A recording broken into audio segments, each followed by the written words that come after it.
को भी बुलाया था।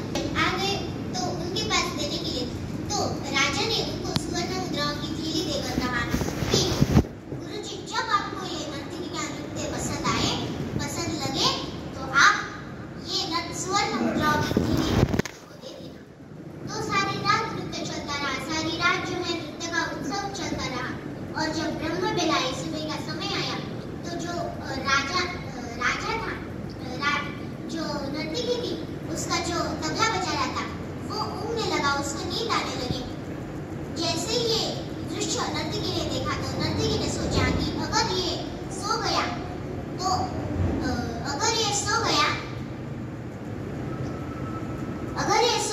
तो राजा इसको दंड दे देगा, यानी कि शिक्षा दे देगा।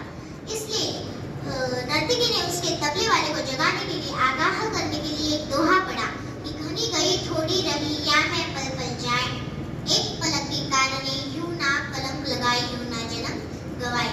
जैसे ये दोहा जो तबला बजा रहा था, संगीत दे रहा था, उसने सुना तो वो अलर्ट हो गया, सतर्क हो गया और अच्छी शानदार तरीके से बजाने लगा तबला। और जैसे ये बात बाकी लोगों ने सुनी, जो राजा का बेटा था युवराज, वो भी दौड़कर आया और उसने अपना मुकुट दे दिया और कहा, ये मेरी तरफ से आपके लिए। जो राजा की बेटी थी राजकुमारी, वो भी दौड़कर आई और उसने अपना हाथ उस नर्तकी को दे दिया और बोली कि ये मेरी तरफ से आपके लिए। फिर गुरुजी भी आसन से उठे और उनने जो सुवर्ण मुद्राओं की थैली थी वो देकर कहा, ये सब तुम्हारा, मैं तो चला।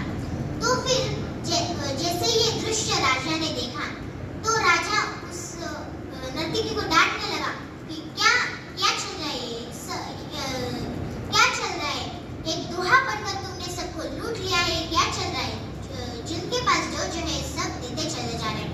तो गुरुजी थे वहां पर, जो गुरुजी थे उनने समझाया कि बस राजा, इनको क्यों डांट रहे हो, यही मेरी पहली गुरु है, इसने मुझे समझा दिया कि घनी गई थोड़ी रही यहाँ है पल पल जाए, एक पलक के कारणे यूं ना कलंक लगाए, यूं ना जन्म गवाए। मैं दिन रात भगवान की भक्ति करते रहा, जंगल में रहा, वन में रहा, दिन रात भगवान की भक्ति करते रहा। और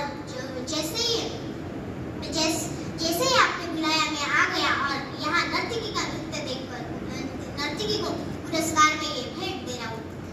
यही मेरी पहली गुरु है, इसने मुझे समझा दिया कि भैया थोड़ा सा ही समय बचाए, जाके भगवान की भक्ति कर लो।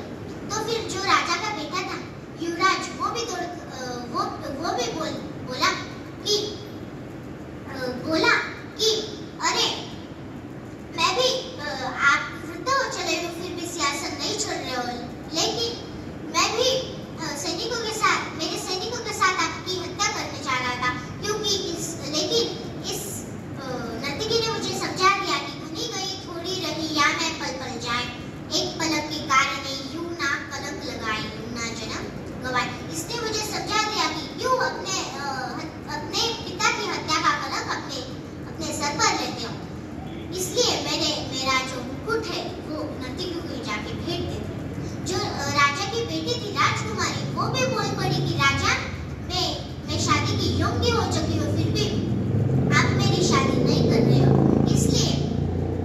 इसलिए मैं महावत के साथ भाग जाने वाली थी। लेकिन इस नर्तकी के दोहे ने मुझे समझा दिया कि घनी गई थोड़ी रही या मैं पल पल जाए, एक पलक के कारणे यूं ना कलंक लगाए, यूं ना जन्म गवाए।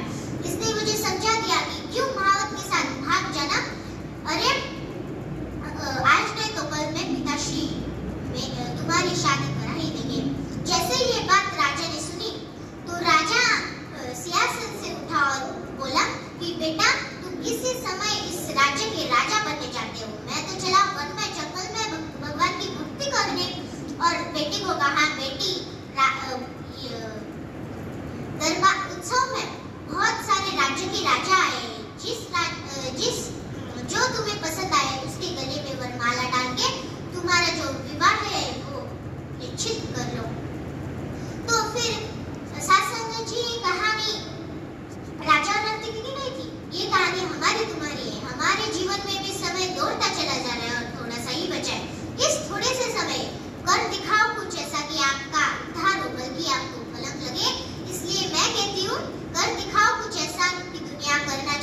वाक्य जैसा